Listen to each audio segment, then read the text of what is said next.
Number 5, renovation or repair costs. You'll need to get estimates for any renovation or significant repairs. A new roof can run between $5,000 and $50,000 depending on the type of roof and whether it's a repair or a replacement. A kitchen remodel, depending on the extent of the remodel, can be between $10,000 and $50,000. A bathroom remodel, again depending on the extent of the remodel, can be between $5,000 and $25,000.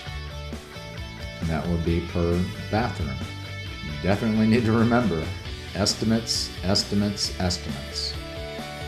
Always compare the estimates and the quality of the contractor or subcontractor that's providing those estimates. If the house needs work, ask yourself, is it cosmetic or structural? If it's structural, it will be expensive.